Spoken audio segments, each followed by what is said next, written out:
شروع اللہ کے نام سے جو بڑا مہربان نہایت رحم والا ہے۔ پھر اگر یہ آپ کو کاذب کہیں تو آپ فرما دیجئے کہ تمہارا رب بڑی وسیعت رحمت والا ہے اور اس کا عذاب مجرم لوگوں سے نہ ٹلے گا۔ یہ مشرکین کہیں گے کہ اگر اللہ تعالیٰ کو منظور ہوتا تو نہ ہم شرک کرتے، نہ ہمارے باپ دادا، اور نہ ہم کسی چیز کو حرام کہہ سکتے۔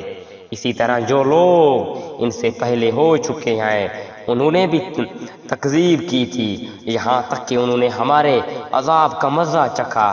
آپ کہیے کہ کیا تمہارے پاس کوئی دلیل ہے تو اس کو تمہارے روبرو ظاہر کرو۔ تم لوگ محض خیالی باتوں پر چلتے ہو، تم بالکل اٹل سے باتیں بناتے ہو۔ آپ کہیے کہ بس پوری حجت اللہ ہی کی ہے، پھر اگر وہ چاہتا تو تم سب کو راہ راست پر لے آتا۔ آپ کہیے کہ اپنے گواہوں کو لاؤ جو اس بات پر شہادت دیں کہ اللہ ان چیزوں کو حرام کر دیا ہے، پھر اگر وہ گواہی دے دیں تو آپ اس کی شہادت نہ دیجیے، اور آپ ایسے لوگوں کے باطل خیالات کا اتباع مت کیجیے جو ہماری آیاتوں کی تکذیب کرتے ہیں، اور وہ جو آخرت پر ایمان نہیں رکھتے اپنے رب کے برابر دوسروں کو ٹھہراتے ہیں۔ آپ کہیے کہ آؤ میں تم کو وہ چیزیں پڑھ کر سناؤں جن کو تمہارے رب نے تم پر حرام فرما دیا۔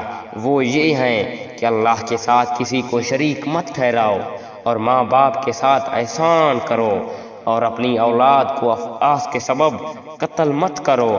ہم تم کو اور ان کو رزق دیتے ہیں، اور بے حیائی کے جتنے طریقے ہیں ان کے پاس بھی مت جاؤ، خواہ وہ اعلانیہ ہو خواہ پوشیدہ ہوں۔ جس کا خون کرنا اللہ تعالیٰ نے حرام کر دیا اس کو قتل مت کرو، ہاں مگر حق کے ساتھ۔ ان کا تم کو تاکیدی حکم دیا ہے تاکہ تم سمجھو۔ یتیم کے مال کے پاس نہ جاؤ مگر ایسے طریقے سے بھی جو مستحقین ہیں، جہاں تک کہ وہ اپنے سن رسد کو پہنچ جائیں۔ ناپ تول پوری کرو انصاف کے ساتھ۔ ہم کسی شخص کو اس کی طاقت سے زیادہ تکلیف نہیں دیتے۔ جب تم بات کرو تو انصاف کرو، گو وہ شخص قرابت دار ہی ہو۔ اللہ تعالیٰ سے جو عہد لیا اس کو پورا کرو۔ ان کا اللہ تعالیٰ نے تم کو تاکیدی حکم دیا ہے تاکہ تم یاد رکھو، اور یہ کہ دین میرا راستہ ہے جو مستقیم ہے، سو اس راہ پر چلو، اور دوسری راہوں پر مت چلو کہ وہ راہیں تم کو اللہ تعالیٰ کی راہ سے جدا کر دیں۔ اس کا تم کو اللہ تعالیٰ نے تاکیدی حکم دیا ہے تاکہ تم پرہیزگاری اختیار کر سکو۔